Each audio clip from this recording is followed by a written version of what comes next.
Yeah, we are live. Hello, everyone. Good morning from beautiful, sunny Seattle to celebrate our anniversary for Earth is Our Witness. My name is Parimal. It's great to be here. Today is a special episode. As a reminder, this time last year, we started Earth is Our Witness to kind of interview photographers in a live format, stream live to Facebook and YouTube from all around the world, and just inspired photographers and hear their stories. And thought, why not just have an occasion to get many of our photographers, guest photographers that we have featured and some that we have yet to feature on the show with some fun and banter. And that's what we're doing today. Today's session 2. Session 1, we just held 2 days back. So if you haven't checked that out, please do check it out. It was fun to see other set of photographers. Collectively, we have between session 1 and session 2, about 25 photographers from 10 countries participating. So it's just a fun exercise just to get together via Zoom, over continents, over oceans, and have a good time. So with that, I would just want to welcome all our photographers today. I'm just going to do a quick round of intros, and then let's get started. Let me start with Rick Salmon. Rick, where are you joining us from? Croton on Hudson, New York, about an hour north of New York City. It's a nice, hazy, hot and humid day here. Nice. Thank you. Well, it is really hot in Seattle. It's crazy. It is absolutely crazy hot. Like, we're not used to this hot. I left India because it was too hot, and it's chasing me even to Seattle. Speaking of India, Bandeep. Hi. Cheers. Cheers. What are you having? What drink are you having, Bandeep? This is, I'm having botanist with ginger ale. Wow. Yeah. That is cool. That is exotic. Yeah. It has to be something special to celebrate, no? Yes, that is true. That is true. You guys are the tequila guys. I know that. Yes. Yeah.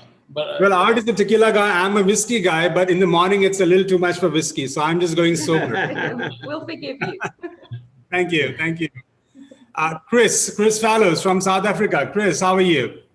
Good evening. Lovely to be joining you guys. I've got a beautiful evening here down at Cape Infanta, which is about 100 kilometers east of the southern tip of Africa. So absolutely awesome to be joining you all this evening. Cheers. Great. And what are you having, Chris? I'm having Russian mule with a little bit of Russian mule. Yeah, so all good. You look like you had about 80% of that already. Yes, I'm ready for the next one. Okay, I'm gonna. By the way, I love the diversity of and inclusiveness of drinks. You're in South Africa, yet you're having Russian, vodka. That's good. That's good. Keeping it real. Yes. Patricio Robes Gils from Mexico. Hey, Patricio. Hello. It's too early for me, so I'm with the coffee. The coffee. Go. There you go. Patricio joined us on session 1 as well, and he joined with what he claims to be world's best tequila, at least Mexico's best tequila.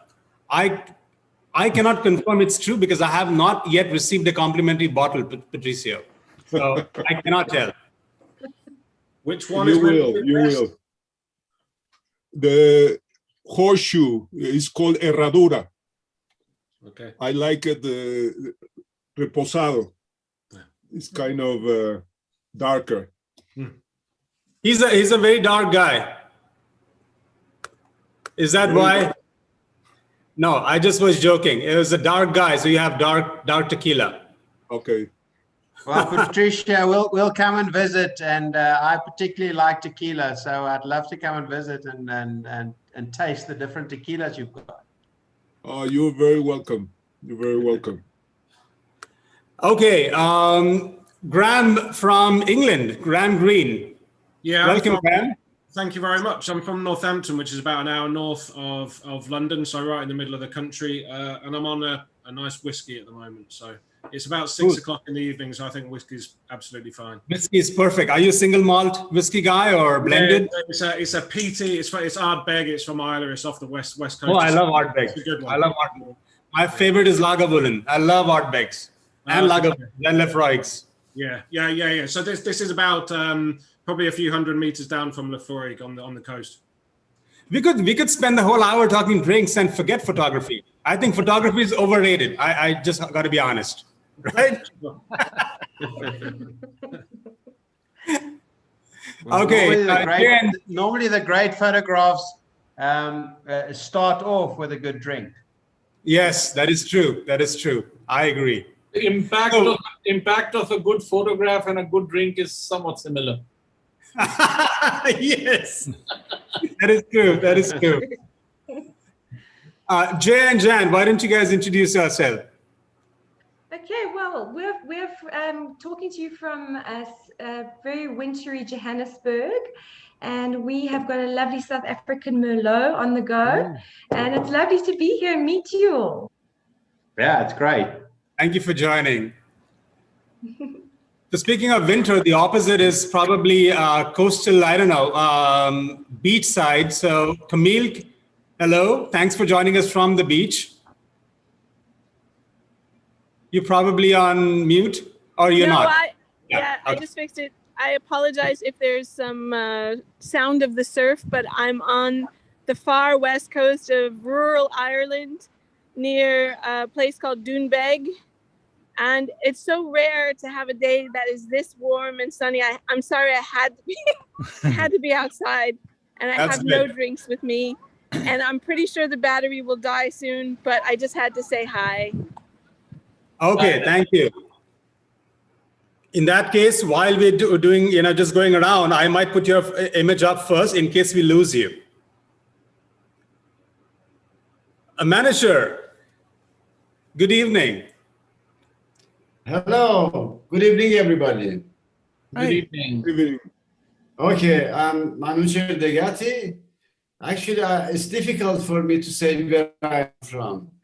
Of course, I was born in Iran, but since then I've been living around the world.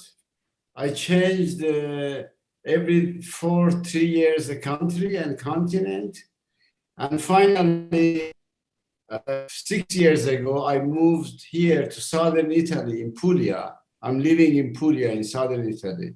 Been there. I have been there. Yeah. Nice. Nice. And actually, this is my own wine because I live in a farm, small farm, and I have a vineyard. But usually I make white wine, which is the specialty of this area of the southern Italy. But this year I tried red, and this is my first bottle I opened for your health. Wow, congratulations. Thank you. Can you send us all a bottle? Yeah, even more if you want. Okay, thank you. Better to come here.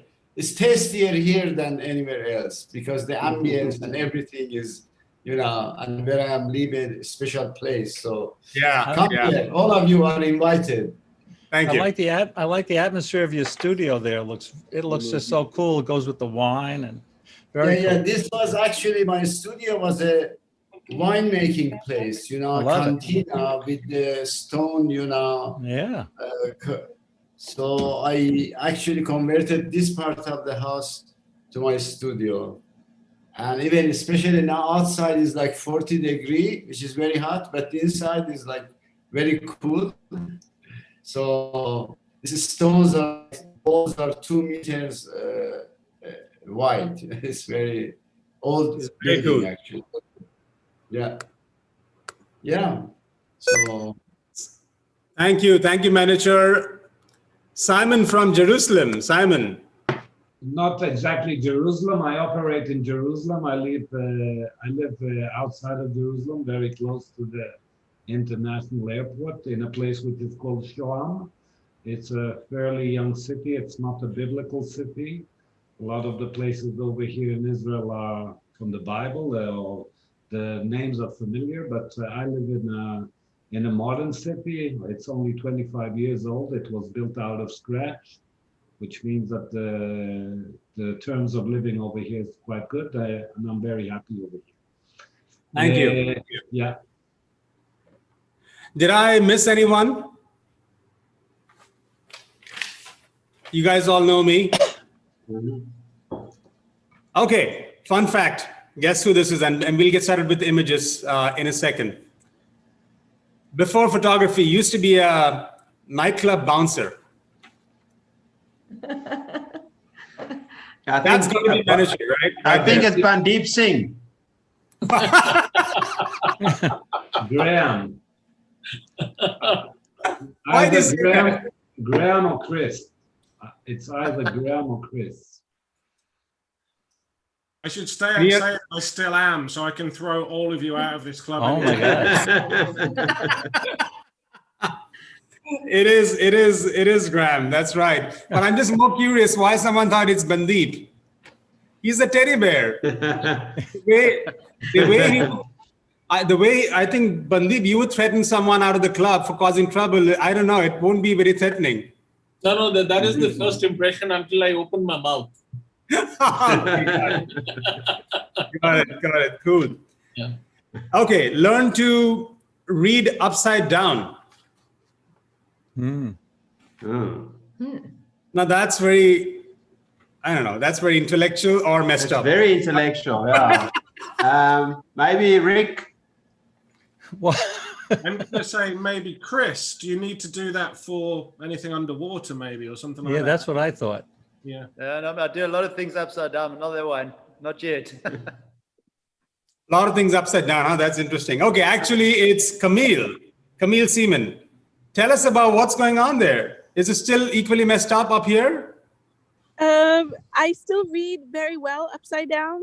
I'm not quite sure what caused it, but I am ambidextrous, and so both parts of my brain, I think it really helps me actually as a photographer. Let me take a guess. I think it's excessive use of Sinar. What's that? Excessive use of the Sinar camera. Yeah, probably. Right. Yes.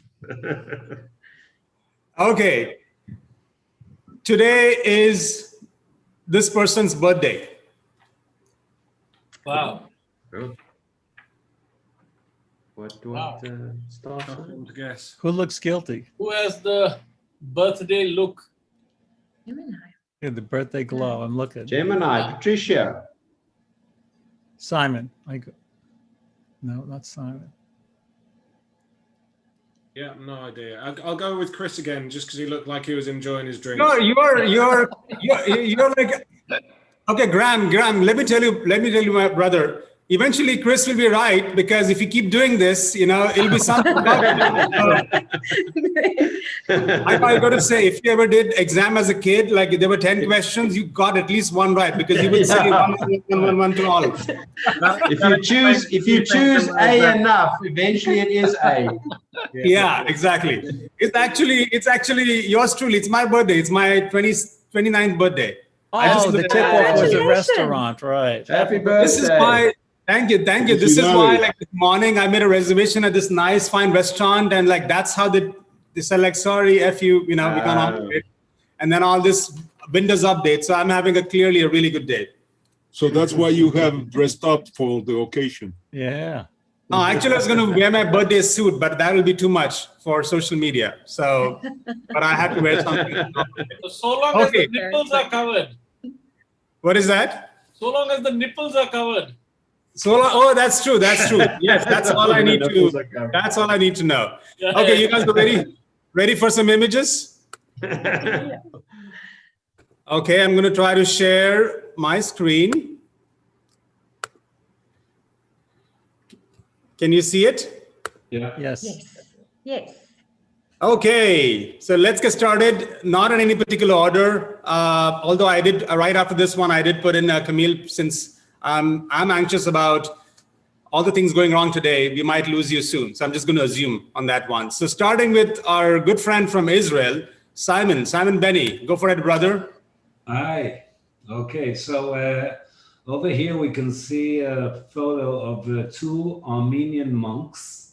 And this photo was taken under a tent, a very temporary tent, which took place in an event which happens on a Thursday once a year. It's called Ascension Day. What's interesting about the place, that this place is called the Chapel of Ascension, and it used to be a Christian church in the past. After the arrival of Islam, the church was converted into a mosque. And in Israel, in Jerusalem, in the holy sites such as Bethlehem, Jerusalem, Nazareth, etc., we have a term which is called the status quo agreement. And each religious site has its own status quo, which means each religious place has a kind of agreement between the different denominations. So the Chapel of Ascension is actually a mosque all year round. It's a mosque.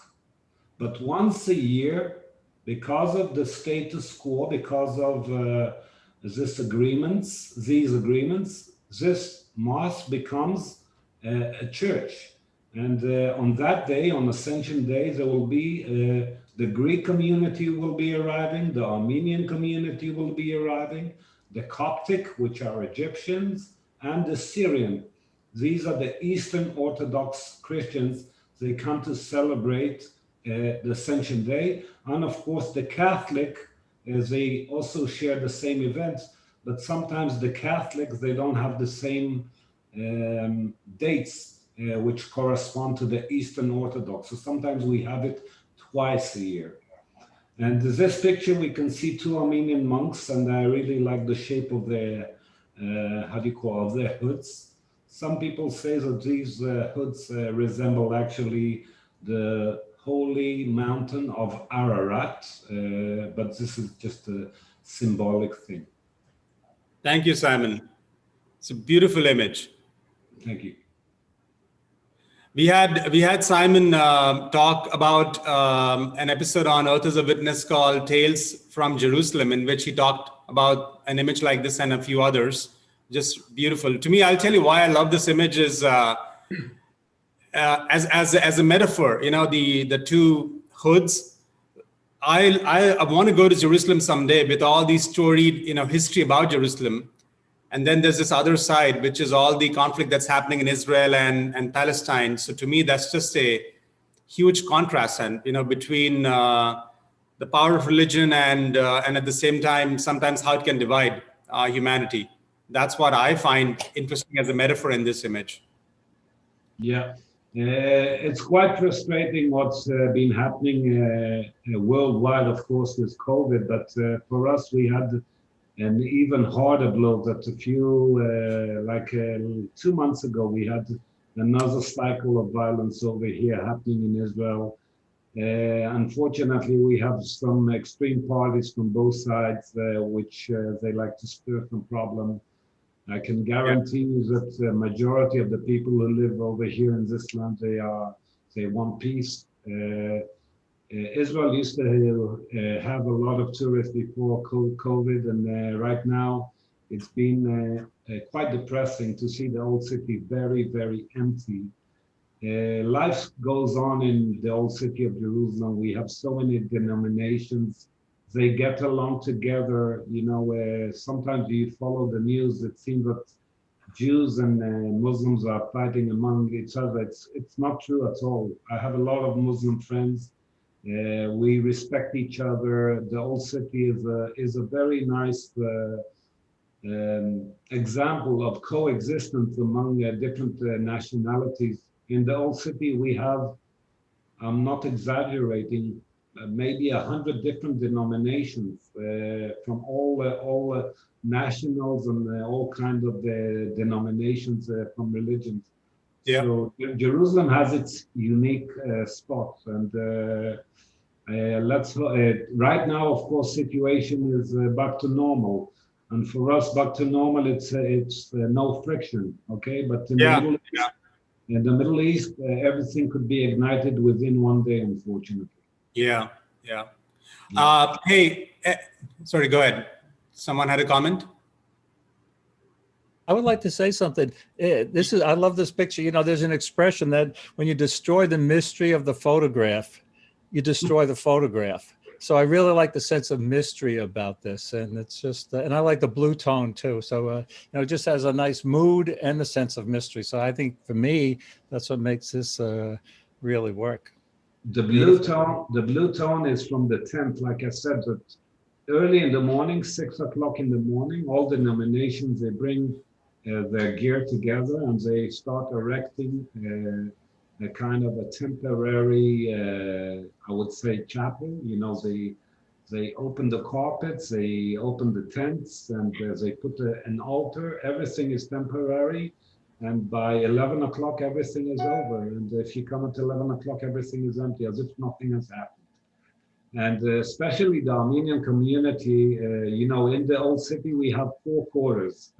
We have the Jewish quarter, the Muslim quarter, the Christian quarter, and the Armenian quarter. And a lot of people are not aware to the fact that the Armenians have been in Jerusalem for over 1,500 years. The Armenians are the first nation to embrace Christianity even before the Roman Empire. Interesting. By the way, I plan to go to Israel this December. In fact, I actually booked my tickets. So I'm going to hang out with Simon. He's going to take me around, and no matter what the conflict, hopefully we'll make it happen. Reason I say that is if any of you have Israel on your bucket list, I would highly recommend working with Simon. He's obviously a photographer and a tour guide and knows what he's doing. So just thought I'd pass that along. Thank you so much. And book. Thank you. Let's hope everything will go smooth. I really welcome everybody to come to Israel. Jerusalem as a small microcosmos of this area. You can spend, honestly, you can spend 1 week in the old city and you will not see everything. It's such a small place, but it has so many dozens of religious sites, places which you read in the Bible. And of course, we have the new city and we have the desert. Israel is a very diverse country in terms of climate and wildlife. 60% of Israel is a desert with beautiful geological formation. Of course, we have the Dead Sea, which is the lowest place on earth where you can float on the salty sea, which is an amazing experience. And of course, we are just 1 minute away. You can hop over to Petra and Wadi Ram, which is in our neighbor, the Kingdom of Jordan. So. Okay, brother, your Oscar speech is going too long. I'm going to cut you off and we keep going. But thank you very much. And I'm going to see you in December. Mostly welcome. Good job. Great image again. Camille, you still there? Or did we lose you with your battery? No, I'm still here, and I have less than 10% battery, so it's going to be really short. Go. So I made this picture of a supercell storm cloud, and this was in the middle of the United States. Some of you may know I used to be a storm chaser, and one of the things I particularly like about this image is the 2 little headlights down in the road, and of course the light and the slight rainbow that's occurring. Just something about storm lights and clouds is always very alluring to me and attractive to me, partly because I think as a young person, I was a very frustrated painter. If I could have done this with paint, I would have. It's a beautiful image. Amazing image. But I think that's all I want to say, because I want to hear other people, and my battery's going to die. Camille, I love storms too. Clouds always are in my mind, and this image really transport me. I was just thinking as a metaphor, isn't it amazing that some of the best light happens after the storms, you know? Look at it as a metaphor, it's remarkable, you know? Some of the, as a metaphor for life also, some of the best light also happens after the storm. I like that. And I like that, in spite of such dramatic light in the clouds, the light on the vehicle holds on its own. It's remarkable. It's also almost like a David and Goliath, right? There's a huge Goliath here, and yet David can't hold his light. Goliath light and David light. Yeah. It shows there's a place for everyone and their light. It's a beautiful image. Any other comments? Camille, I was just a little bit curious if you're still there, if you can say something about how it was taken, because it does have such a combination of different light. Were you using filters? I just wondered how you got the headlights really at the bottom and such light at the top. And yeah, I was just curious how you took it. Yeah, basically it was a quick grab with a Canon 5D, no filters except for maybe a UV filter, and handheld, no time to set up a tripod. So it was, ooh, look at that, and great that those little lights help also to give the scale, because I think without those headlights, you don't know just how big that cloud is. Yeah. And beautiful. I want to say it was probably a 24 millimeter lens. Beautiful. So that's how it looked, which is incredible. Yeah. It has something of a Turner landscape in it. I am a huge fan of Turner and Constable. As I said, I grew up as a very frustrated painter. And so I think that's part of why the images that I make, especially with clouds, can sometimes, in fact, some of the titles of my images are around Turner and Constable or people like that. So yeah, good noticing on that. Painting's losses, photography's gain, I think. Perfect. There you go. Thank you. Thank you. Thank you. So Camille, hang in there for as long as you can. But you know, if the phone decides to take away your life, you'll understand. And thanks for joining. Okay, speaking of Bandeep, take it over, brother. This is an image of a monastery known as the Key Monastery in a very remote part of India called the Spiti Valley. And this is, this image is for me a very personal image, and it always reminds me of this very strong feeling that I have that all good photography, like all good art, is you don't create it, you receive it. And at best, you can only receive it. I was in Spiti for 4-5 days, and I had this amazing night stay at this monastery known as the Key Monastery. And I wanted to make a defining portrait of the Key Monastery, and I couldn't get the light. And this was the day when I was leaving. And this was the bend at which you have the last look at the Key Monastery.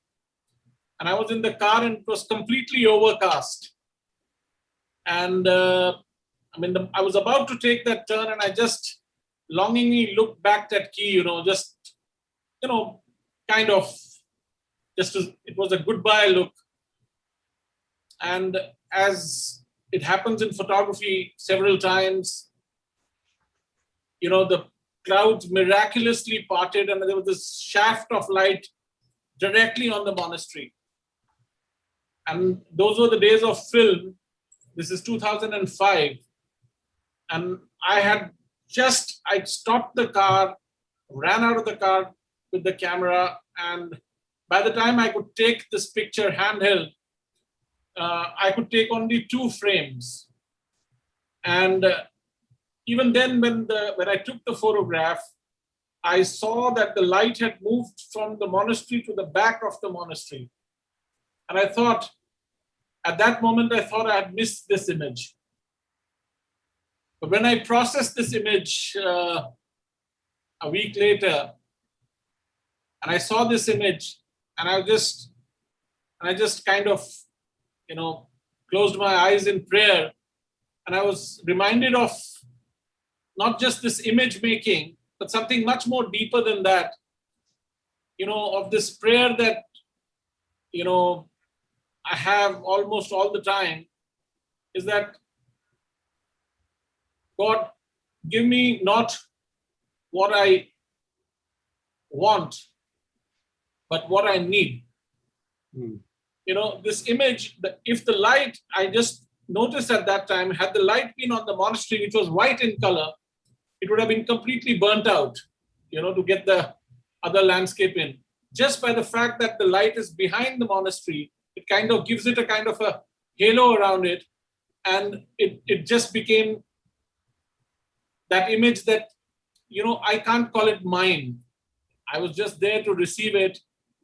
And it always reminds me that the best of images that happen are the images that you receive with an open mind and thankfulness. Beautiful. I think this photo would have been amazing as well in color, of course. I'm sure about that. And I really like your comment about receiving a picture, and we are just lucky to be over there, very lucky to be over there. And this is a very modest comment by you saying that you received it rather than you took it. Thank you. I agree with your quote that you received. We are honored, and in the case of nature, we should commit when we received such a wonderful moment in our lives.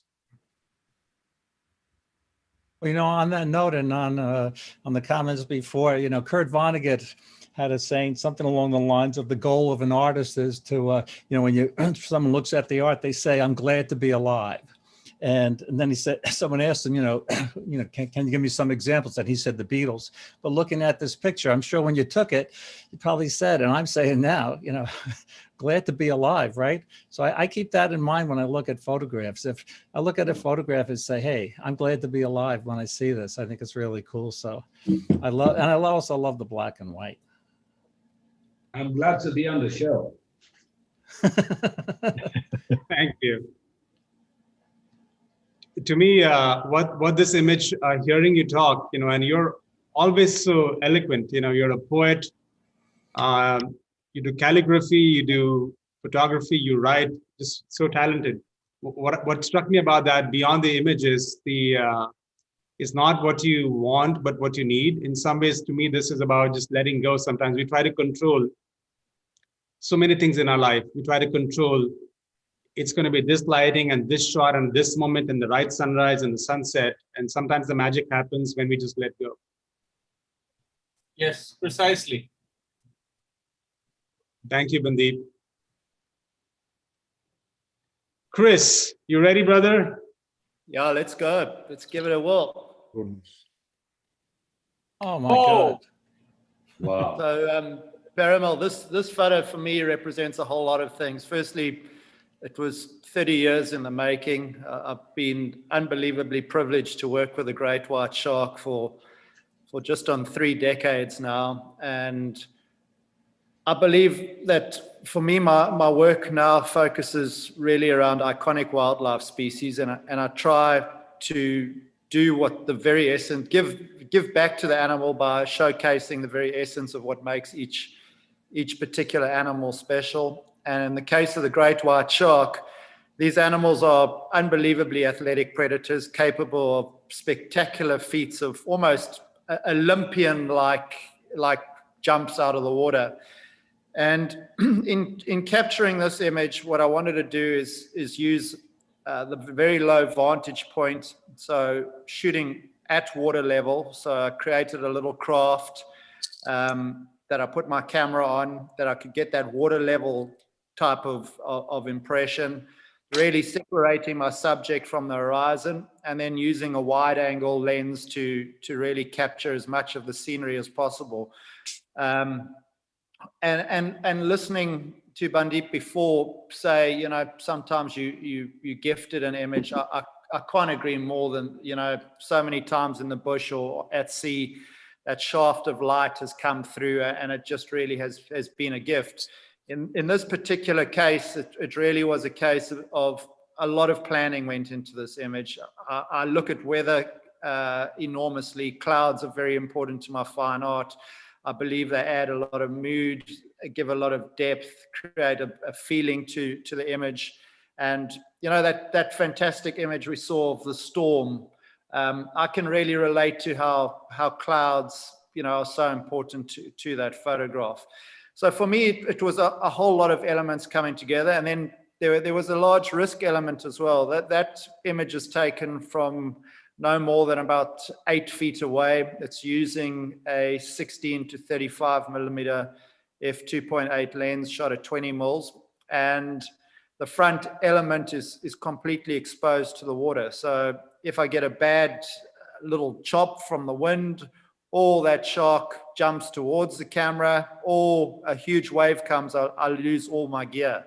So there was a lot riding on that image, and I have to say, when it all came together, the greatest joy for me is that I think I do the very essence of this incredible animal justice. And it's been my privilege and my gift to work with these animals and other animals, and hopefully in some way people appreciate the athleticism of the shark rather than just seeing it as a mindless killing machine, which I certainly have learned over the years that it's not.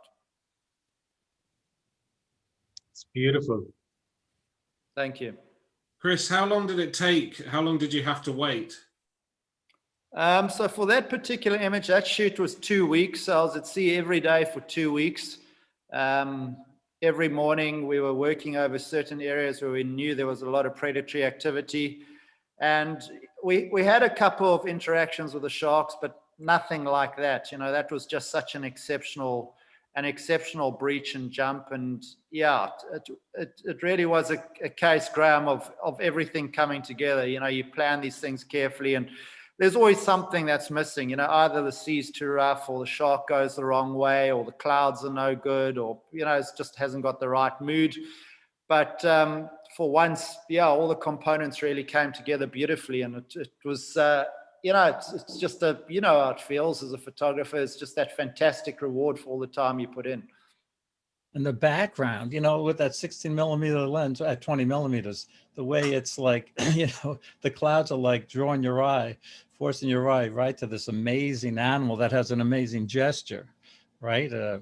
Plus, this is not, I know, this is not an easy exposure to get, in addition to capturing, the scene, with the darks and the lights and the clouds and the water and the splashes. And we could go on, but yeah, this is amazing.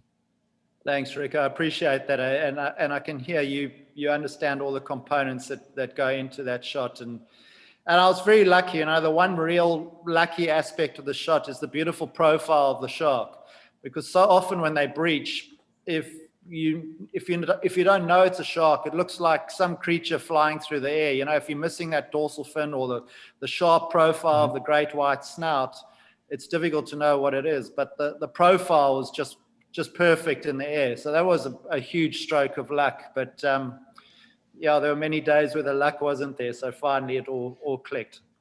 Sometime or other, I would like to see the shot before and the shot after. that was the first frame in the sequence, because really, yeah. The one after. So the one after is also really cool. The shark's actually turning, and because you're so close and you're so low, you almost feel like you're right under the shark. But the way it works is I've got my camera on a little boat that I created, because the sharks generally, they don't want to jump or interact close to the boat if they can help it.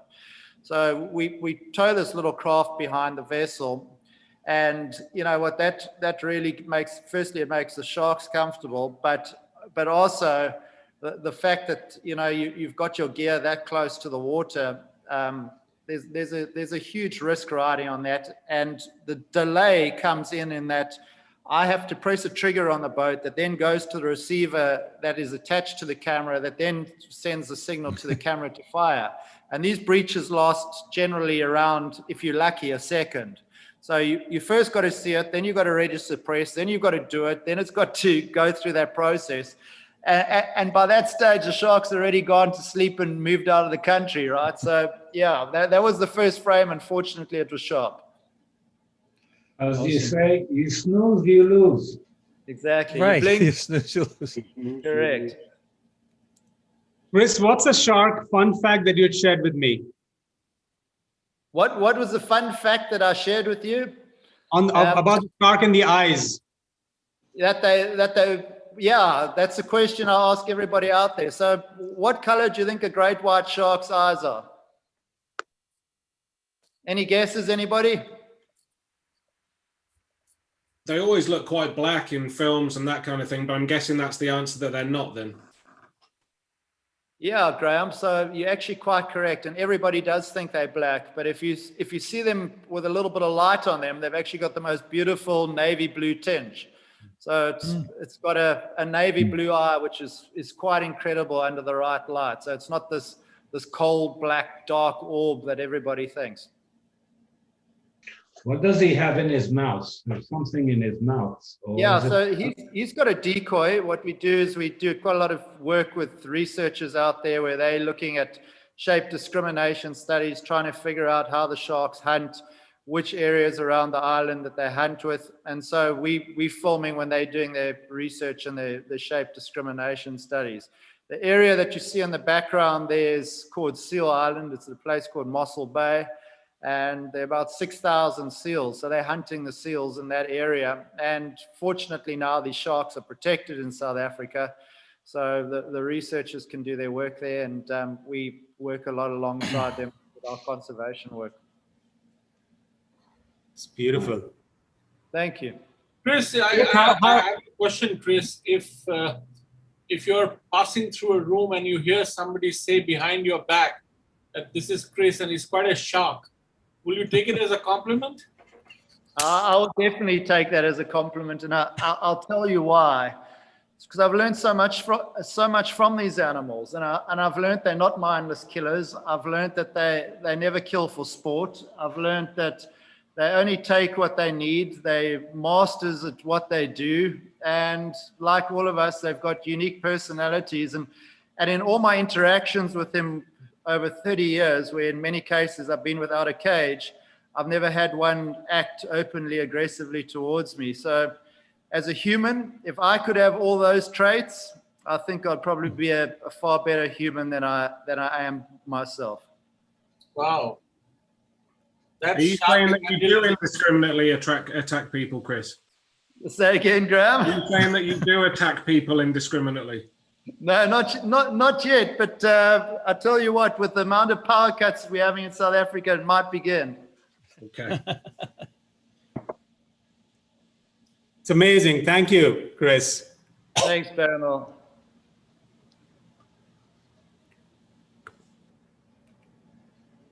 Jay and Jan, you guys there? We're here. Well, Jan will be here in 2 ticks. By the way, I just love it that you just push your husband every chance you get. You push your husband out of the frame. It's so. It's like, poor guy. Come on, yeah. He's coming. I got that. I'm getting cold. Are you having him do the dishes in the meantime? Like before your image comes up, like, hey, do something. You're sitting here doing nothing. Do something. Go do the dishes. Go do the dishes. Go make us dinner. So sorry, the chicken is wasn't ready yet, so I was just going to fix that. So, okay, yeah, well, to give you a little bit of background on Jan and I, we love aerial photography, and we've been doing it for about the last 15 years. And Jan's a pilot, and I've ended up being the photographer, and we've cut holes in our airplane. It's an experimental aircraft. And we've flown hundreds of thousands of nautical miles all over Southern Africa, photographing wilderness spaces. And, when we first started flying, it just became an absolute obsession. And we ended up becoming almost air hippies. We gave up everything and we flew across Southern Africa and we camped under the wing, and all we did was fly for a couple of years. And I think what we loved about it is that it's like a giant treasure hunt. It's like the universe is, scattered jewels across the landscape, and then, stood back to see if we could find these incredible moments in time. And this specific image is of the lesser and greater flamingo in the south of the Walvis Bay Lagoon on the Skeleton Coast of Namibia. And what I absolutely love about this image is that, our aircraft is so silent, and flamingo are normally so noise and vibration sensitive, that they're normally flying if you take aerial photographs. And there was just a split second where we got this image of all these flamingos wading in the black brine pans on the Skeleton Coast, and then just one with its wings open. So it was just a really special moment.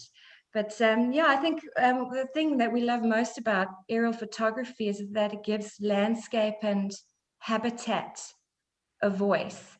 A lot of photography is animal focused, animal centric, which is amazing and very, very necessary. But and I think we have a bit of voyeurism in us because of the type of airplane we have. When we fly over these scenes in Africa, mostly the animals don't know that we're there, and it creates a bit of a voyeurism, feeling and emotion that we can create and capture these moments that, the animals don't know that we're there. And I think that's fairly unique with what we do. We've done photography with helicopters and things like that, but, the animals get disturbed quite a lot. And the way we do it and with our aircraft, it's actually quite a spiritual process for us, because we can view these animals without them knowing that we're there. And I think this photograph is quite a good example of that, that the flamingos are just in their natural state. There's one that, top left corner, that probably realized that we are close. But yeah, I think that's what makes it quite special with the way that we do it. How many flamingos in the did you count them? Do you, I'm just meeting you guys for the first time. Do you guys have a book, or are you planning on a book? We've just published a book end of last year called Aerial Art. Oh, I have to look at that. It's a limited edition book, 2,000 copies, and it's the best, the most artistic aerial photographs we've taken of Southern Africa over the last 15 years. I have to see that. Wow. Yeah, well, these are just stunning. Sure. Oh, Rick, I'll send one over for you. Yeah, thank you. Well, I think the shipping would cost a fortune. You know what? As pilots, did you guys read West with the Night by Beryl Markham? Oh, I love, and that the name of that book. I mean, it just beautiful. No, this picture, that's why the picture and the idea of a book came to mind. So yeah, and that, of course, like you said, the bird, the flamingo on the top left. Also, it's the best job of Photoshop cloning I've ever seen. No kidding. It doesn't look real. No, I mean, we got quite a bit of flack in the beginning when we published this photograph. When people said, "Oh, well, you had 10 flamingos, and you just cloned them," and it was fairly difficult to convince people otherwise, because it is quite an incredible photograph, and it does look like it's been cloned a million times, but. Luckily in competitions, we send up, the actual raw images, and it gets verified. But it was an incredible image, and it's just a testimony of what we enjoy about the way we photograph. I mean, we don't do drone photography at all. We just spend time in the air, and we're lucky enough that our aircraft is just incredibly quiet, and it does create these moments that are just.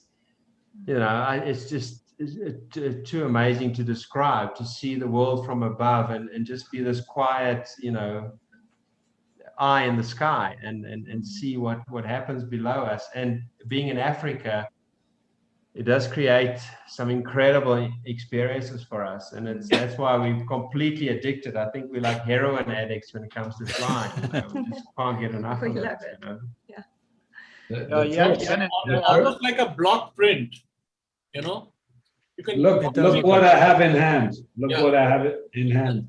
The first thing that popped in my mind is this is an Escher sketch. You can probably print this on cloth and create a shirt for Parimal. I'll do that. Parimal, you wear it on your date and it'll do wonders for you. I can do that. Yes, yes. I would love that. And the book, and the tequila bottle, and the manager's wine. Like, please, I'll send the address here.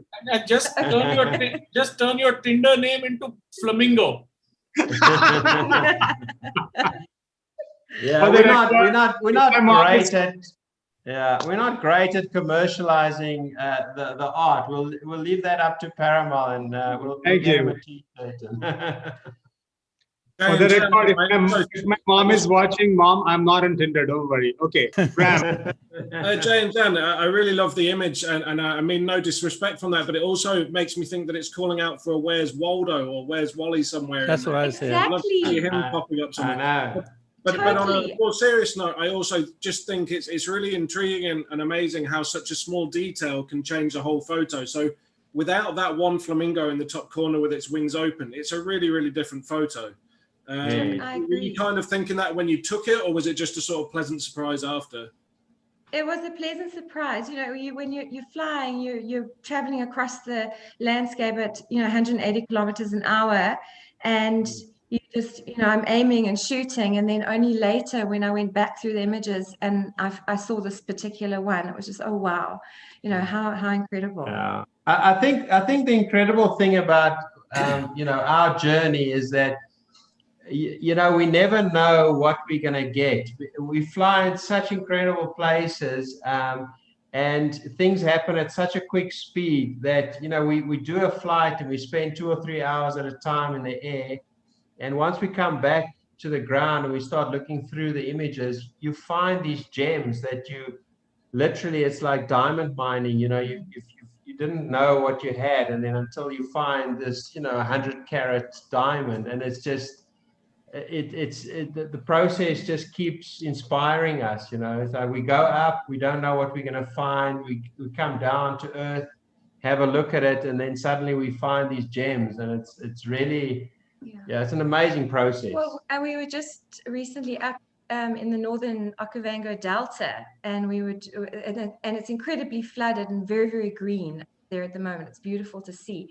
And we took some photographs of these amazing white leadwood trees in the water, and with the lovely reflection of the trees. And when I went in and started editing, I realized there were a pod of hippo, probably about 15 hippo, all around, peeking out of the brown water in between these white leadwood trees. So you find these things, surprises, which is just fantastic. So we gotta give Mother Nature 99% of the credit for our photographs. It's we just and happen to be up there and take the images, but you know what, Mother Nature gives us these incredible images that we got to be privileged to just show to people. Yeah, it's a collaboration, isn't it? Yeah. Tell us a little bit about your fun fact of riding in a bikini. I'm intrigued. Okay, so let's embarrass you all completely. So yeah, go for it. I have a few questions. 4 years ago, we were photographing the coastline of Mozambique, and we decided to photograph the whole length of Mozambique, the coastline and all the islands. So we were up north of Pemba, and we were based out of Ibo Island, and it was December and it was hot, and we took off, and I was in my bikini and Jan was in his swimming shorts. My bikini. And we were flying off over the archipelago, and then we got a fuel leak and did an emergency landing on Matemo Island, and the wing clipped a bush, and we were flung off the airfield at about 180 k's an hour, and we hit the only other tree on the island, and the wings broke off, and we were covered in avgas, and it was a proper crash. And we clambered out of the airplane and we were standing on this abandoned airfield. And I just thought to myself, okay, well, one lesson learned is never go flying in a bikini because you never know where you're going to end up. It was fairly remote, and if you've got to crash a plane, you might as well crash it on an exotic island in the Indian Ocean. And we eventually had to put our aircraft, we cut off the wings and we put it on a dhow and we sailed it on the Indian Ocean for about 80 nautical miles back to the mainland, which was a fairly unique experience, but yeah, it's part of the fun. I think the fuel leak is all BS. It was you distracted your husband by wearing a bikini. His instincts kicked in, and and then you guys had a nosedive. That's what happened. Well, yeah, you know what? Officially, I have to state certain things because the insurance paid out for the aircraft. But unofficially, you're fairly accurate on that one. I would like to, sorry, Parimal, I would like to say something that I find really, really extraordinary about this image. If you see the silhouettes of almost all of them, they're against the black. The heads of almost all of them are against the black. They are not confused with the body of another one. And this is very, very unique. It's so powerful because almost all the silhouettes are so clean. It's such a powerful image in these times of extinction because it looks like they could disappear. Wow. Thank you, Patricia. You're right. I hadn't known. Yeah, I hadn't. It's well said, Patricia. Very Thank you. Thanks, everyone. Incredible. Thank you. Manager, you there, brother? I'm there. You're down with your whole bottle? Well, not yet, but not yet. Okay. Well, we are talking all about this, being gifted, magic of photography, and receiving. This is exactly that picture for me. The story behind this, I was on assignment for National Geographic in Sudan. The story was about black pharaohs. Black pharaohs were a dynasty of pharaohs from Sudan, the black American who were ruling the whole, Egypt and Sudan in that time. They were Nubian. And of course, the condition of work in Sudan is not very easy, no roads. I had to do hundreds of kilometers around the Nile, the southern Khartoum, up and down from both sides. Extreme heat, like 60 degrees, and humidity by night, all the mosquitoes, and no proper roads, because many of places you had to really leave the car if you had a Jeep and then walk or find a donkey to go. I used a lot of all this stuff. So I was looking for black pharaohs, and the remain of that civilization of those times going around. And I remember it was a very, very hot afternoon, and I had to walk for an hour to reach this village here. And I'm approaching the village, and I see from far this old man sitting there. And I see, as I am a photographer, also his shadow on the wall. And I approach him, I look at the scene, and I was paralyzed. I couldn't even take my camera because the image was so incredible. You can see this, it's a pharaoh. No, it's not only the shape of the head, but also the hand is kind of human. And I, before really taking my camera, I stood like this, and the guy was looking at me, and he's like, I speak Arabic also there. And he's like, what are you doing here? I said, well, I'm a photographer. I think he has no idea of photography. And I'm like, I'm looking for black pharaohs. And he says, it's me. I am the black pharaoh. And that's the moment that I took my camera and I started shooting this image, which was later published also in double page in Geographic. And really, this is one of very, it happens for photographers, I think, few times or more in their life.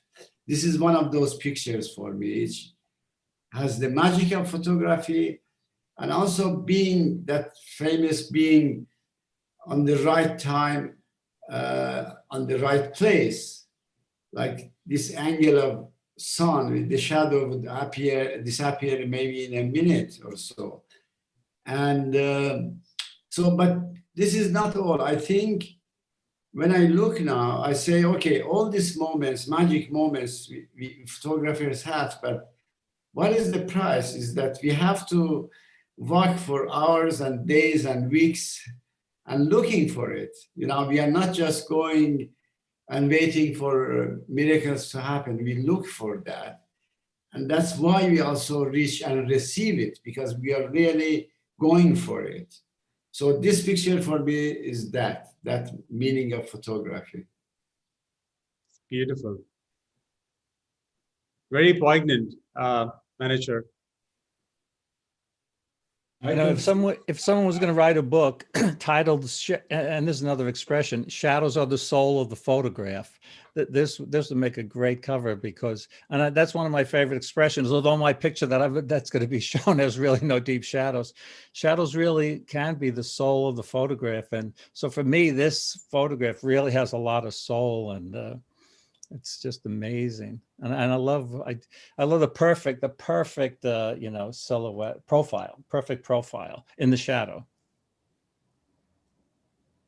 I can see a woman as well in the shadow.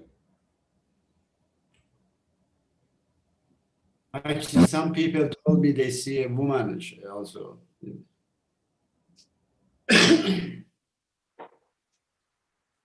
The shadow is stunning. You're right, it's the pharaoh, and in this image the shadow is so sharp. It also in some ways is a metaphor for looking beyond the obvious. Yes, you would expect the subject to be in sharp, but the shadow is very sharp. So almost that's the main protagonist, not the person. It's a very powerful image. Thank you. Thank you. You say that the person is the shadow in this picture. Yes. Yes. And I also like the fact how the staff of the person divides the frame into two independent units completely. Mm-hmm. And yet it gets unified in the fact that when you recognize that this staff is the same that is in the shadow, it unites the two frames together, that realization. And I find that dynamic very interesting. Yeah. The even the color schemes are different, of the two halves. They're just different.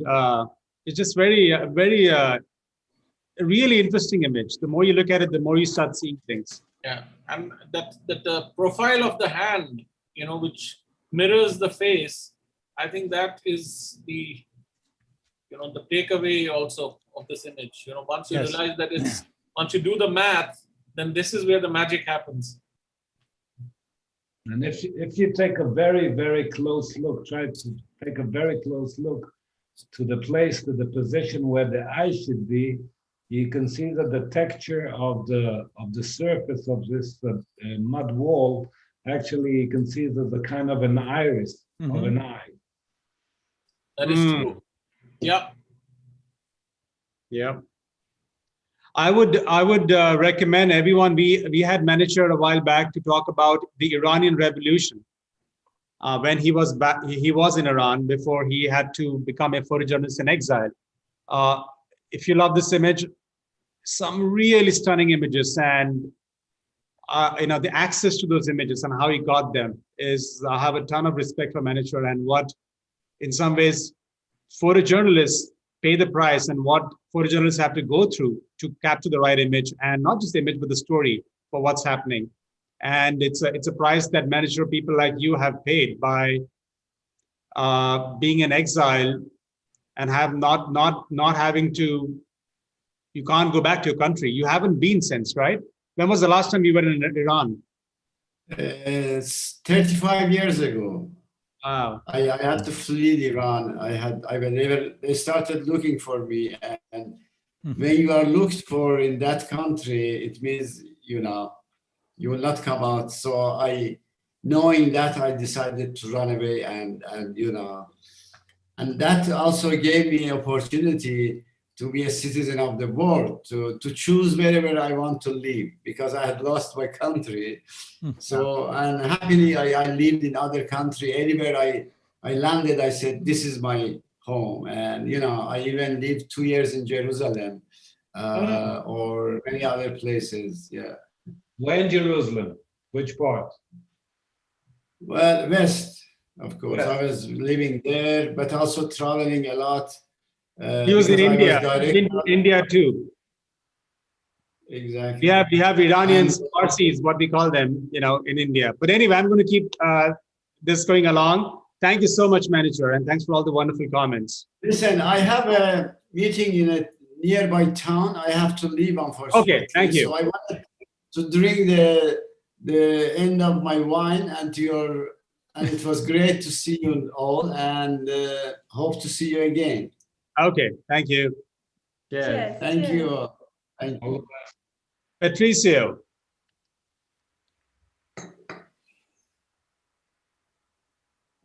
Wow. Okay.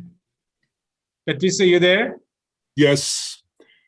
I'm glad that some of you colleagues are from India and you work in Africa. I was raised as a Catholic. Many of the Mexican people are raised as a Catholic. And right now, well, since I was 20, I changed my religion, that actually my church is nature. About 10 years ago, I decided, because of frustration, to protest against extinction.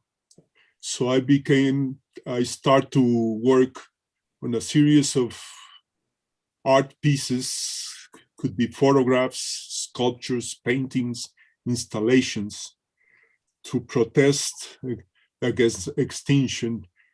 This is over 200 pieces I already have. This is one of them that I call the extinction rituals. This is the skull of an Indian elephant and a Christ of ivory. I wanted to make a sculpture with a skull of an elephant. It was very hard, being from Mexico, to find one. All the problems I find some in United States and in Europe to buy them and make the sculpture, but the CITES papers were not good. So I find this skull in the zoological park in Mexico City. So I asked permission to photograph not only this one, but some of the rhinos and other skulls, because I find that skulls are really beautiful, beautiful sculptures. They tell you about the evolution. They tell you about so many things. I managed to get a skull of a hippo and a giraffe, and I have at home, and they tell me so much about many things to my soul. So, well, coming back to the skull, I was shooting in the zoological park this skull, and I managed to sneak the Christ. The Christ was in my family. I inherited from my father. I think it's a Portuguese sculpture. I don't know how old it is, but it looks old. And I was shooting, and I sneaked the Christ and put it right in the middle where the trunk of the elephant holes, and I was blown away the moment I put it there. It was such powerful just to look at it. And then I came back and I decide in the computer, in Photoshop, putting in the background lots of heart of Jesus all over. And I just recently have an exhibition on a gallery, and this being such a Catholic country, the audience, that were not many because we were in the pandemics, the audience was very shocked with this image. But you imagine the idea behind it, the traffic of ivory just to make symbols, iconic symbols of religion. It's really, really disturbing. It's a great photo, Patricio. I've been writing a fair amount about conservation, about what's been happening to wildlife over the years. And you hear, when you hear about something that's made from ivory, you think, what a waste that you take something as beautiful as an elephant out in the wild and you turn it into something like this, like a necklace, like a, you know, something to go on the wall or a decoration. And it always feels very, very petty and very vain and you know, quite ignorant to have something like an elephant turned into this. And I've never seen them juxtaposed together. So I think that's really powerful, how you have the skull of the animal and the ivory in the same picture. That's great. Thank you. Yeah, Patricia, I just, you know, somebody who lives with a lot of these problems in Africa and dealing with poaching firsthand and seeing so much of what makes this continent special disappearing, I can only wish you so much luck and all the very best with your work, because we really need powerful voices and we really need powerful art and we really need people that stand up and say it as it is. And I just want to thank you for doing that, because ultimately we are losing so much that we all need to do everything we can. And I really appreciate your work. Thank you. Thank you for your words. To me, Patricio, just as introduction, you know, is a photographer, a sculptor, an artist, and we actually interviewed him on Earth is a Witness, called The Extinction Rituals Part 1, and we're going to have him again. But I would highly recommend that one too, in which he talked about 3 or 4 other pieces such as this. And I just love how powerful is the right word. You know, it's beautiful, but beautiful is not the right word. It's powerful, because it takes a while to process what it stands for. In fact, that's the reason why we had a bit of a pin drop silence after this image, because we're all trying to think about how it's impacting us, and it's like layers, you know. It's just, to me, the sockets of the skull, I don't know what they are, but probably the eye sockets, or maybe where the tusks come out. I don't know, since I don't know the skeleton well, but in some ways it's a haunting look at us, humanity, for what we are doing to the planet. Well, actually, they are the nose. They are the holes of the nose. Yeah. I think for me, Patricia, and I think that's what Parimal said. It's when I saw the image and still looking at the image, I'm fairly silent, because it is such an incredible image. It invokes such an emotion that, to be quite honest, I'm not sure what to say to justify your image. I think combining the emotion that religion brings with the emotion of conservation and the death of the planet, and you've combined it all in one image, that, to be quite honest, I actually don't know what to tell you other than it's an incredible image, and it's evoking an emotion in me personally that I think is just phenomenal. So, you know, all I can actually say, and it's not great, you know, it's just well done. I mean, really, it's a phenomenal image, and I want to look at it so much more, and share it. I think, yeah, well done. It's incredible.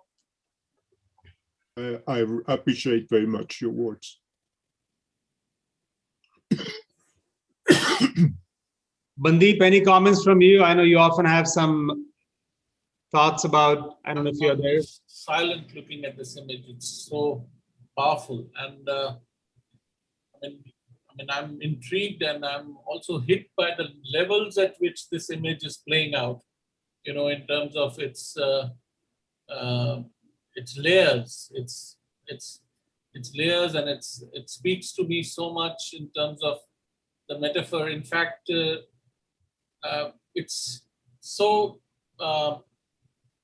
tactile, yet the image disappears and the metaphor remains and hits at you, you know. So the level at which this image unfolds, it's incredible, you know, at every level, you know. In just the first observation, the idea of the juxtaposing of the elephant skull and the ivory Christ, everything about it, you know, it's incredible. Thank you, Bandeep. Thank you. So like I said, definitely check out Patricio's Extinction Rituals interview. He talks about 3 or 4 other pieces, all really deep and very, very different. Graham, you ready, brother? Absolutely, yeah. So this is a photo from Ruaha National Park in Tanzania. It's a pretty remote national park. It's not anywhere near as known as Masai Mara or Serengeti. It's for me one of the best wildlife locations in the world. I take all kinds of photos. I started really as a travel photographer and as a journalist. So I take people and street life and, you know, for assignments and for landscapes. But I chose a wildlife one. I really like this image.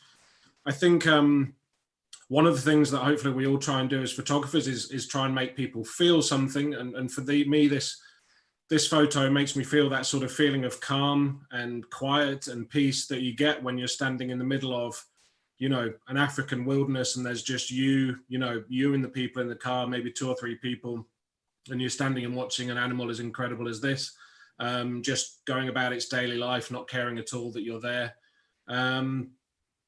And yeah, it just gives me that feeling of calm to look at it. I picked it partly, I've been working the last couple of years on a project called the New Big Five, where we created a new Big Five of photography rather than hunting. We sort of say shooting with a camera rather than gun, and created this alternative concept for the Big Five. And the elephant was in that Big Five, the New Big Five. Yeah, it's just one of my favorite images that I go back to. It's from a few years ago, but I really, it gives me that feeling of being back there, and hopefully it does something for people looking at it as well. I like that new Big Five project. Thanks, Rick. Yeah, no, I really like it. I also, you know, technically this is beautiful, the mood, the light and everything, but I like the way the tree on the right, you know, this picture is so well balanced, right? I mean, your eye's not struggling to like look all around it. So it's so well balanced.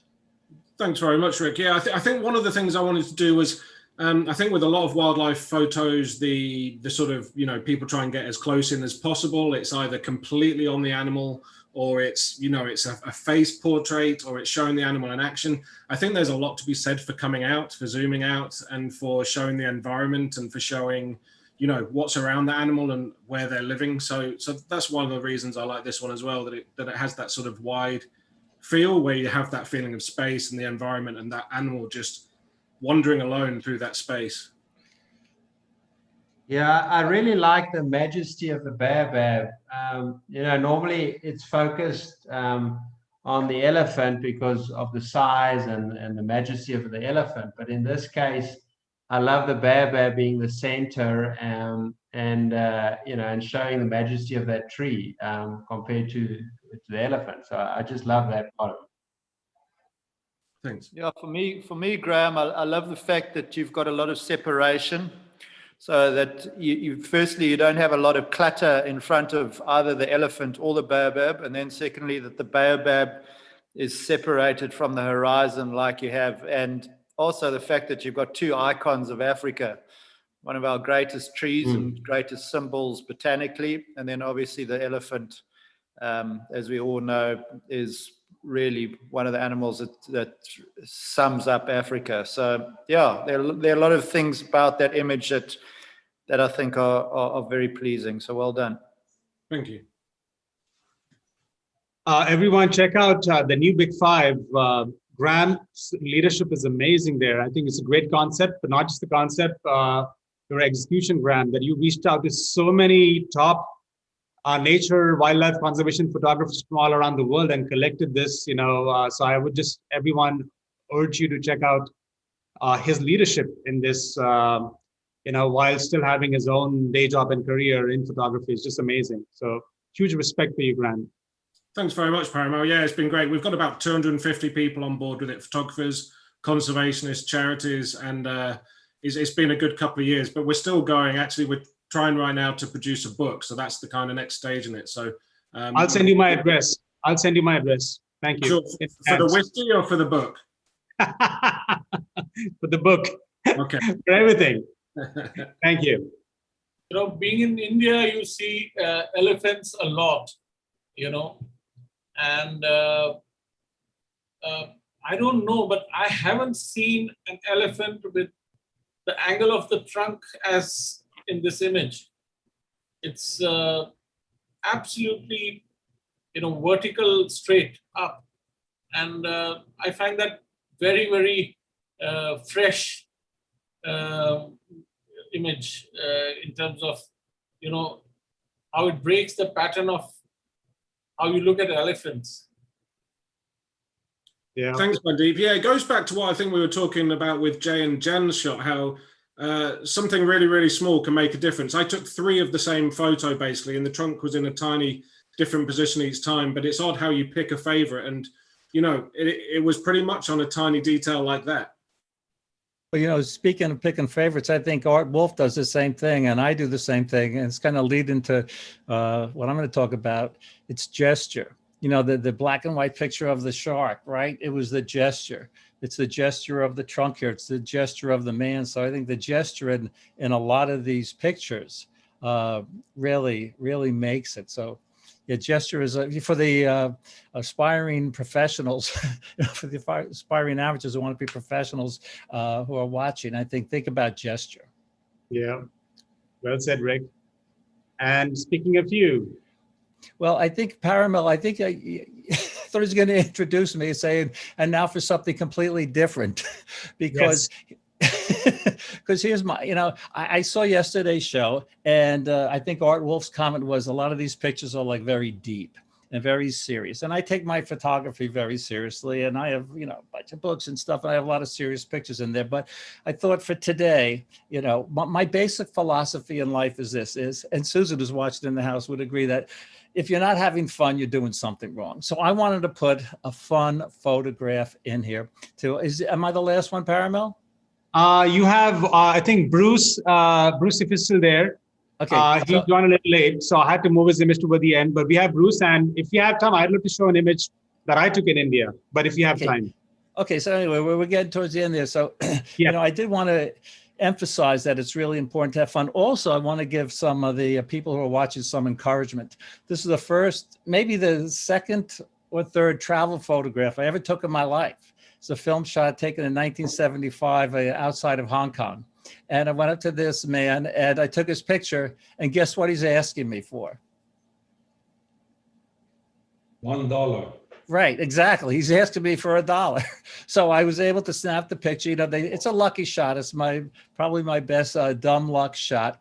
But I came back. I was in 1975, I was teaching, you see the guitars in the back. I was teaching guitar and piano lessons for $7 a half hour. But I love photography. So I sent this picture to a magazine on Long Island. and it wound up on the cover of the magazine. And this picture kind of launched my career. So what I'm trying to say to the people who are watching, the photo enthusiasts, all your pictures are going to do you no good sitting on your hard drive. Get your work out there, whether you send them to magazines, put them on the website, put them on Instagram, whatever. Because as my mother said, you never know who's watching. And, I never thought I'd be at this position in life. Susan and I, we've traveled to like 100 countries. But I do like this picture. It's not moody. It's not, thought-provoking. It's not deep. But it does illustrate what I was talking about before I showed the picture, how important gesture is. And I really wish Art was here because I know he would confirm that the gesture is really important. Just a picture of an animal sitting around or the shark, swimming, on the top of the water, it's not going to say anything. But from a technical standpoint, I used a short telephoto lens and I blur the background to try to separate the man. And, the picture that we saw before with the dramatic shadow, one of my expressions is if the eyes aren't in focus and well lit, you've missed the shot, whether for wildlife and people. Well, that picture shows that, don't listen to that all the time. So I'm always trying to get that. We also have a little bit of catch light in the eyes. But, and also just another technical tip, when I photograph a person, I try to see eye to eye and I try to shoot eye to eye. That way, the person looking at the photograph can relate more. But it is just a fun shot. I thought I'd, I know it's going to be toward the end here. And I just want to give, the listeners some encouragement that, that we can do it, that you can do it. Every professional started out as an amateur. So I just, wish you good luck and never give up. But, before we came on, someone said, what's your specialty? And I tell people that, my specialty is not specializing because I have some underwater pictures, some aerial shots, landscapes, whatever. But I love photographing people. And, I look at some pictures and I say, this man's gone now. It took in 1975, but I'm sure some of the other pros here will feel that you're in their lives for like a minute, maybe, and then they forget about us. But they stay with us. And sometimes I actually get choked up. I get emotional that this, not this particular picture, but if I have a picture of like a Buddhist monk, I took a picture of a Buddhist monk in Cambodia when my mother was dying and we were talking. And now that guy, I'm sure, has forgotten about me, but I look at that, I remember this conversation. So there really is nothing like I think, photography to bring back these special moments in my life. So, and in our lives. So you guys don't have to say anything nice about it. It's just really a fun snapshot, but I wanted to give the listeners some encouragement. So did you give him that $1 or did he raise his middle finger? I gave him the $1. Oh. Actually, my wife gave him the $1. Yeah. I think this guy wants to comment. He's raising his finger this way and he wants to say something, but he's muted. That's good. You know what? We could do that. You know what? I'm going to put that on Instagram saying that. It's a good one. He wants to say something. Yeah. Was this taken in China, Vietnam? Is in China, outside of Hong Kong. And actually, this guy, when the magazine was published, the editor got like 37 letters because everyone thought it was their shot. Because he's such a common, he's always asking for $1. I think the guy was a millionaire. Thank you. I actually like the shape of the fan and his hat as well. Mm-hmm. It's nice symmetry in the composition. And Rick, I'm glad you picked something that is a bit of humor and just lighthearted. I agree, man. Sometimes things get so serious that we forget to have fun. Well, the thing is, I know people that they work so hard. And Susan, my wife, who's watching in the house, she'll say she sees people come on the workshops and they have, $1,000, $2,000 tripods, $800 ball head, $5,000 worth of stuff, and they miss the shot. And she gets a great shot, with her iPhone because she's in the moment. Yeah. And I think there's a lot to be said for, overthinking stuff, right? Right. Where am I going to focus, for example? Can I just say, comment, speaking of Susan, if she's comfortable, she can just come in on the camera and say hi, you know? Well, she's in the, we have an office next to the house, so she's Got in it, the got it. house. The reason I just wanted to call out, you know, Susan, is I've seen a lot of pattern where, you know, the photographer is the face of the business and kind of the thing, but there's often a very committed partner in crime, you know, who is the silent, you know, worker behind the scenes, the encouragement. Chris, for you, that's Monique. For Art, that's Gabrielle, you know. For manager, it's the shadow, you know. For Bandeep, it's the alcohol. There's always someone deep behind. Yeah. You know, for me, it's nobody. Well, for all the husband and wives, and then I'll just leave it at this: all the husband and wives who work together, or if they plan to start a photography business like we have, and they work together. I'm just going to give this one piece of advice: happy wife, happy life. Yeah, so true. I can't agree more. Jay, do you hear that? Are you listening? Happy wife, happy life. That's it. Yeah. That's well said.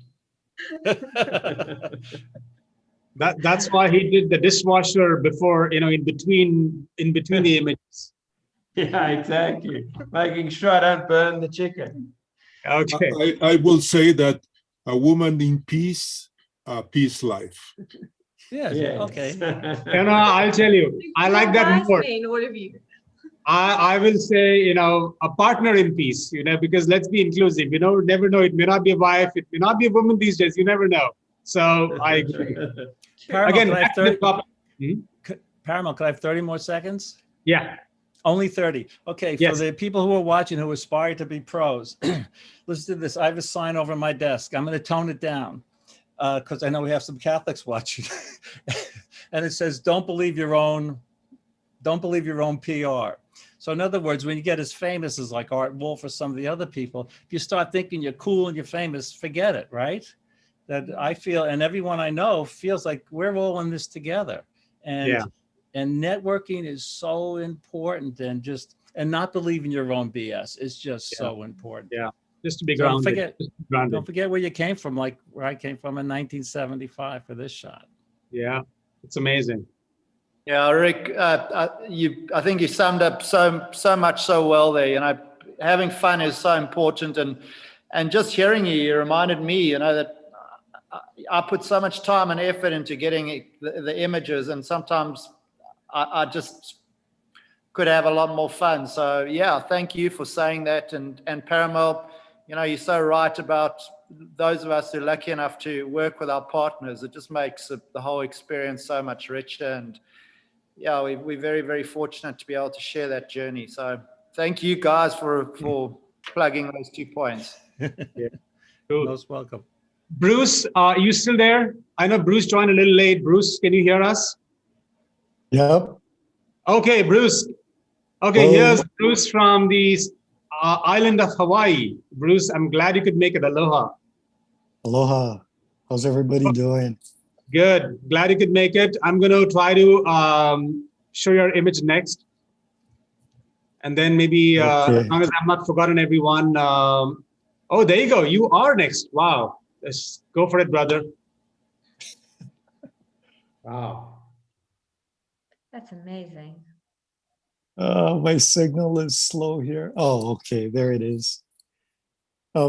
First off, I just wanted to say I've been sitting here doing my thing. It's kind of a crazy time of year for me with the Merry Monarch Festival, but I've been enjoying seeing all of your images. I'm just blown away by every single one, and all the thought and banter behind that.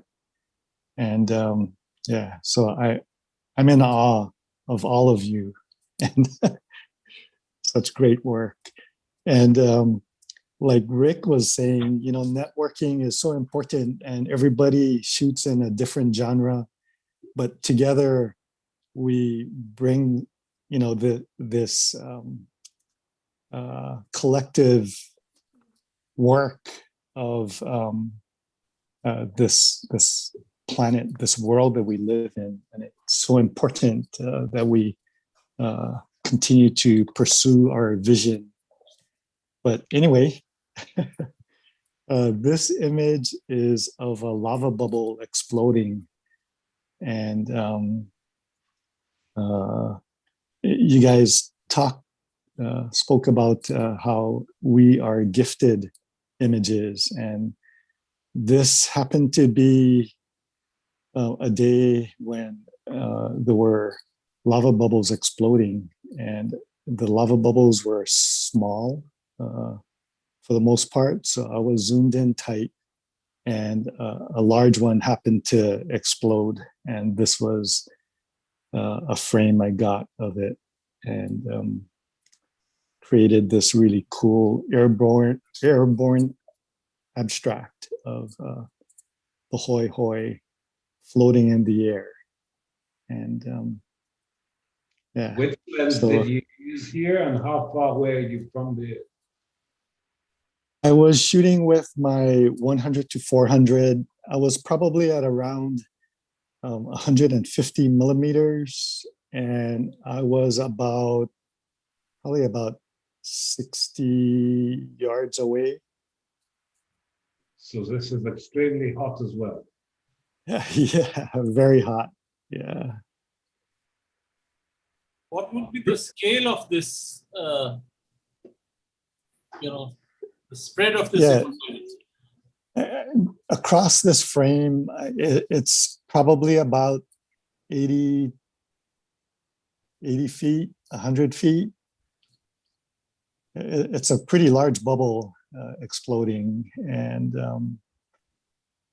yeah, it was larger than the previous ones. So I was surprised by it. And because of the abstract nature, I really didn't, I love the image, but I did not pull it out of my, it wasn't one of my selects for the day, and it sat on my hard drive for a number of years before I pulled it out and actually took a closer look at it, and yeah, fell in love with it when I viewed all the details. Incredible.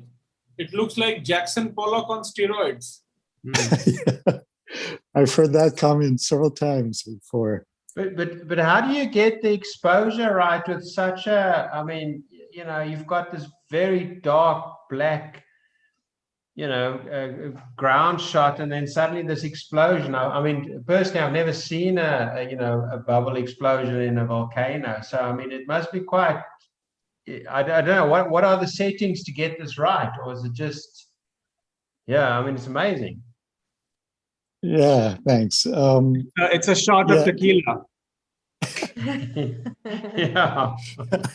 Which by the way, we have done. Art and I hung out with Bruce in Hawaii in the Big Island in December, and the island blew up just for us, and then we got a little tequila for all of us. While we were photographing, we were having a good time. But go ahead.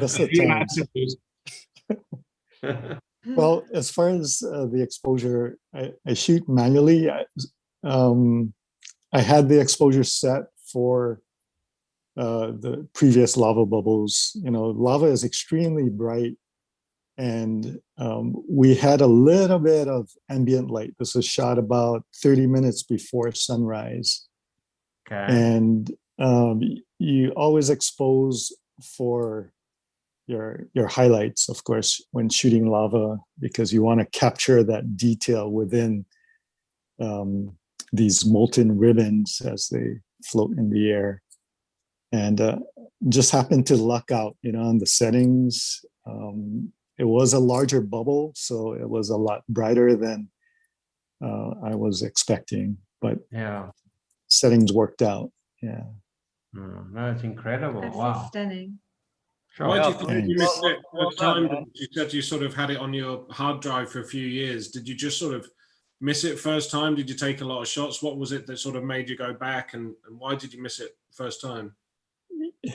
Yeah, so I own a fine art gallery in Hilo, and most of the photos that sell are of like a landscape type, incorporating the lava in it, of course. And I didn't think abstracts would really be attractive, you know? I mean, although I love abstracts. One day I was just going through my archives and I came across this image and it's like, oh, you know, I remember the day that I shot this, and that abstract nature really captivated me, but I never took a real close look at it. And when I did, you know, it was pretty well balanced, and much more so than I had initially thought. And everything happened to be sharp. So yeah, I processed it. And, I think you're too modest. Oh, everything happened to be sharp. Oh, you know, I got the exposure. Oh, you know, oh yeah, I was just out. And he has a smile on his face while he's talking. You know, I'm going to preface what I really want to say is, and this is important. I've only had iced coffee today, so with that in mind, no, really. With that in mind, I looked away for a second. This is, I think, a compliment to a still picture. I looked away. I thought it was a moving. I thought I saw some movement in there, and for whatever reason, I just picked the right shutter speed. There's like a movement to it, and I really thought I saw some of the movement here. And I think that is, you picked, however you picked it, the perfect shutter speed to create a sense of movement in a still picture. And not only the colors, the red and the yellow and the blue, but yeah, amazing. Yeah, no, thanks, incredible Ray. picture. Appreciate that. Yeah, I well would done. like to comment that I saw your images of the bubbles, mostly the ones with the blue sky, maybe during the day. And the moment you turn on this image, what shocks me, the beauty of the contrast between the purple and the yellow. And then if you look closely, all the reds, yellow, oranges that you find, it is amazing. I will never imagine that this is a shot that someone took of this planet. Thank you so much. This goes back to the gesture thing too, right? Like, look at the gesture of the lava there. Now, we had Bruce on the show a while back, and Bruce is specialized, of course, a great photographer all around, but specializes in extreme exposures, which is the name of his gallery in Hilo on the Big Island. Stunning images, and specialize in all kinds of volcano and lava photography. And I would highly recommend, if anyone makes a trip to Hawaii, make it to the Big Island. Yes, Maui is beautiful and everything, but nothing like the Big Island. And if you do go there, call Bruce ahead, all kinds of things that he can help you out with, or take you out with his helicopters or with its lava. For us, Art and I, he made the volcano happen. Like, we landed the next day, boom, there's a volcano. So he clearly is a very resourceful and a powerful guy. Jokes aside, Bruce, didn't this, or correct me if I'm wrong, didn't this image make it into the Smithsonian or win some award? Was it a different image? Yes, it was. This is one of the images.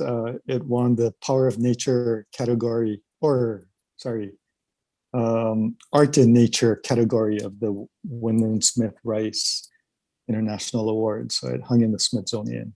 How much does that cost you? What bribe do you have to do for that, to get that award? Just took a whole lot of luck. It's a beautiful image, and really, it's just stunning. In fact, I told Bruce, I'm looking for a house. I'm in an apartment. There are some images, and this is one of them where I want to buy a print from him when I can actually have the right wall for it. I just love this image. In fact, Bruce wasn't going to possibly make it, but I said, Bruce, you have to make it, and I picked this image for you, Bruce. So credit goes to me. Thanks, Parimal. Okay, we're almost there. I think that's me. Can I show an image that I took in India? Disclaimer, I'm not a professional. I don't make a living out of it like you all do. I just thought I would love to show an image and see what you guys think. And I don't think I'm missing anyone unless I'm drunk. But did we cover everyone? Okay. Can you see it? He's keeping us in suspense. There we go. Wow. So this one is a image that I took in my hometown, Pune. I'm from India. I'm born in Mumbai, but I grew up in a place called Pune. And Pune is about 2-3 hours from Mumbai. And in spite of being in Pune, I actually didn't know about this place called Jesuri. It's about 30 miles from Pune. And every year, at least once a year, sometimes twice a year, they have this religious pilgrimage festival called, what is it called? It's called, I'm trying to translate in English, which is kind of the Yellow Festival. And it happens on a Monday on a new moon night, which is called Somavati Amavasya.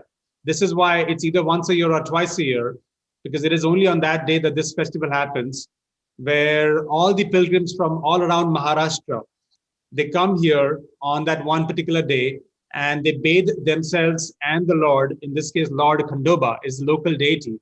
They bathe themselves in turmeric, and that's all the yellow turmeric that you're seeing here. If you notice on the right-hand side, there's a little bit of a, a deity and a cart that everyone is carrying. There's about 10,000 people here. It's a wide-angle shot. If I had to take a wide angle, it's 10,000, 20,000 people who all come up on this really old fort, and they spend a whole day praying to the Lord. They'll fast. And they'll come here with a lot of problems in life. Often, someone wants to get married, is having trouble getting married. Someone is sick and wants to heal. Someone is in financial need and wants some help. And they'll all come there with their to seek the blessings of the Lord Khandoba. And their goal is to then touch. There's a small little 6-inch deity that you can't really see from here inside that cart, and they're all scrambling to touch it. And they do these things throughout the day. And then in the afternoon, late afternoon, they all carry that Lord in a procession to the river, a local river about 15, 20 miles away, and bathe the little Lord in a 6 inches, idol. And then they bring it back. So it's a whole procession. And I love this image because in some ways, the whole yellow makes everything equal, no matter how rich or poor, and no matter what caste they're all from, no matter what the problem is, they all become one in this turmeric as they seek the blessings from the divine. This is again shot from the back, from the top. To Bandeep's point, I tried to take an image throughout the day, but just wasn't really happy because I couldn't see. I was literally blind by the time I took this shot, because all the turmeric was in my eyes, in my head, in my gear. So I actually didn't know what I was doing anymore at this time. And eventually I sort of had to let go. I don't know what I'm taking anymore. I had to let go. And when they took the deity down from the fort to the river, I took one last shot from the top, and that became my favorite shot. It's the Jesuri. It's the festival of yellow. It's turmeric, and turmeric. Why yellow?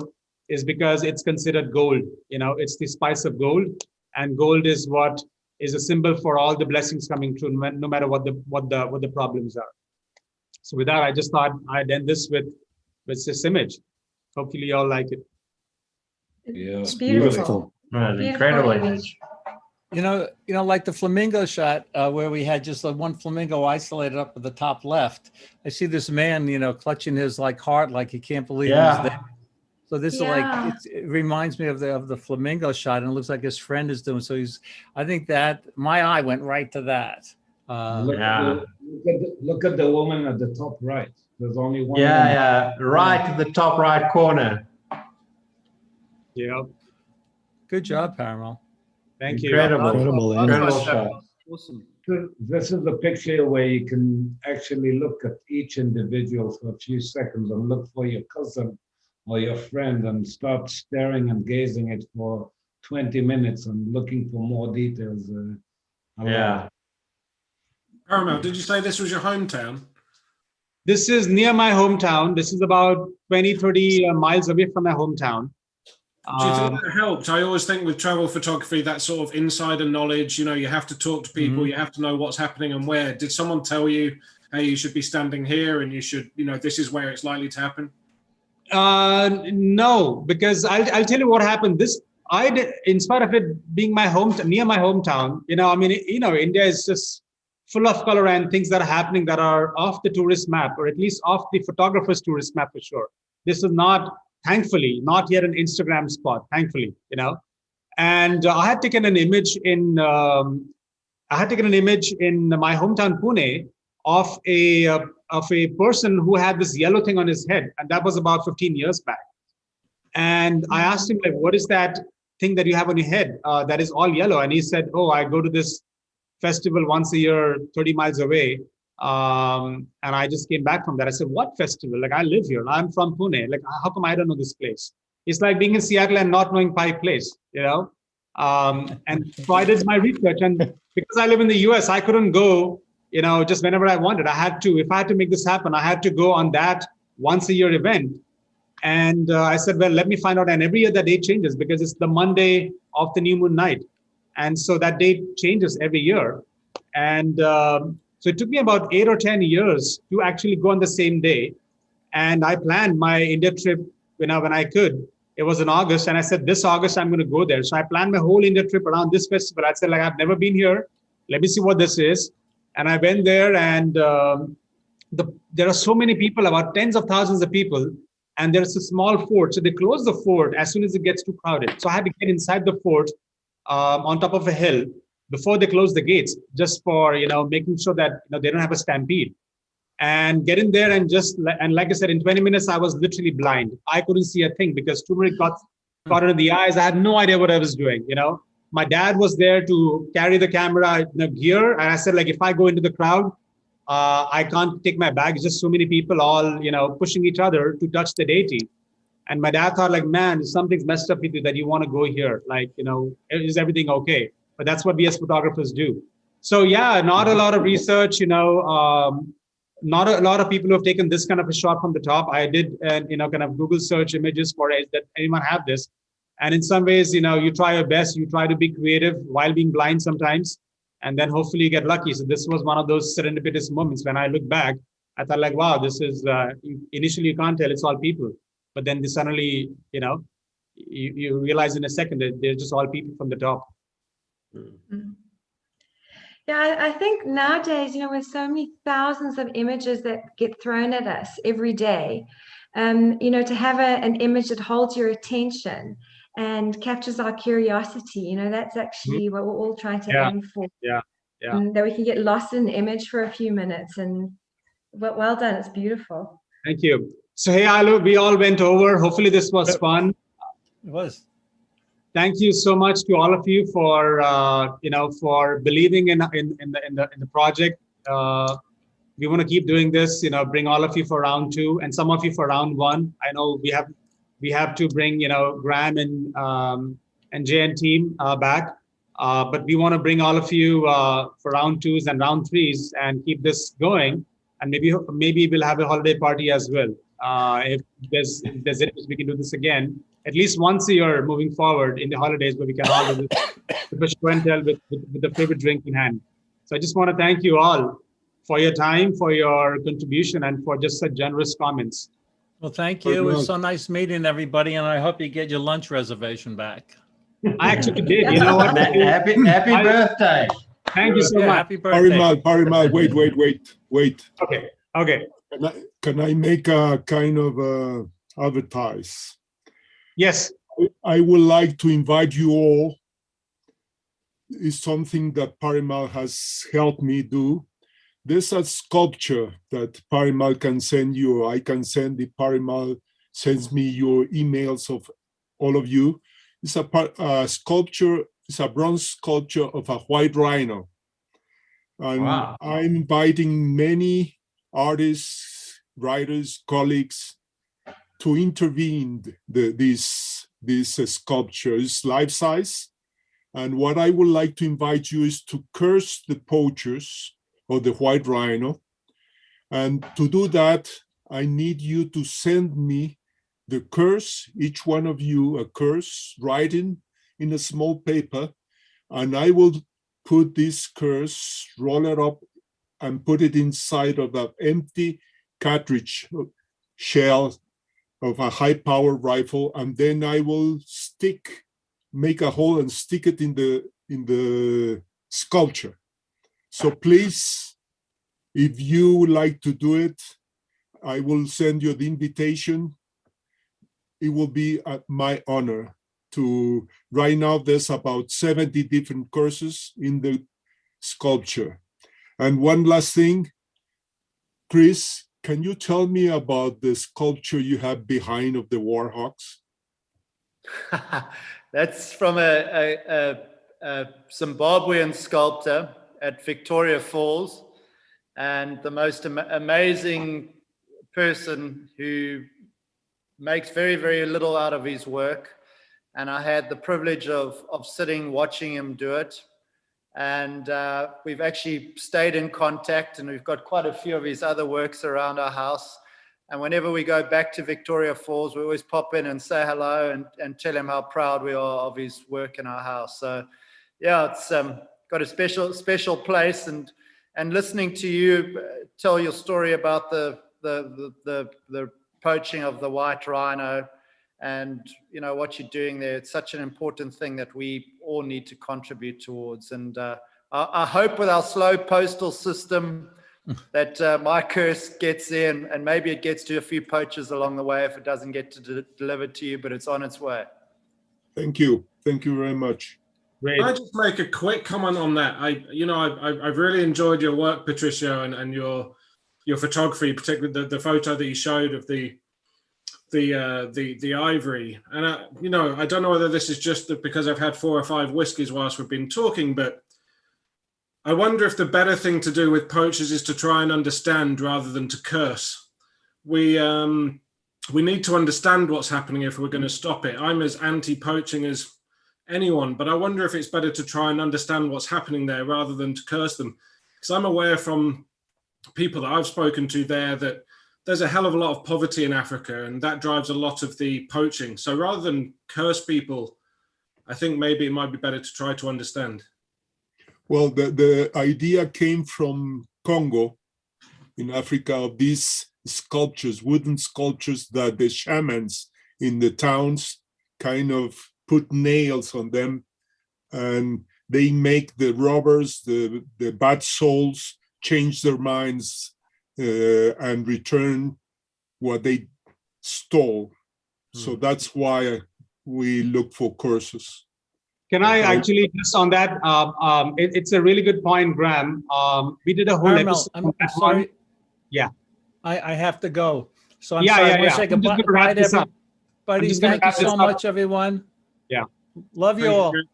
Thank you. As we wrap this up, right?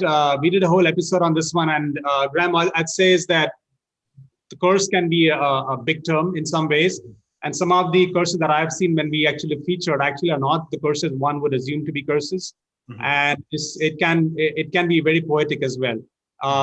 For example, Franz Lanting's curse, or Steve McCurry's, or Art Wolf's, or Mangelson's, or Jack Dainka, they're all powerful, but they're all different. Or Jane Goodall, right? They're all different. And one of them I don't recollect was actually, it's a metaphor that the rhino is Earth and we are the poachers, humanity. So it can take the definition is really up to us for interpretation.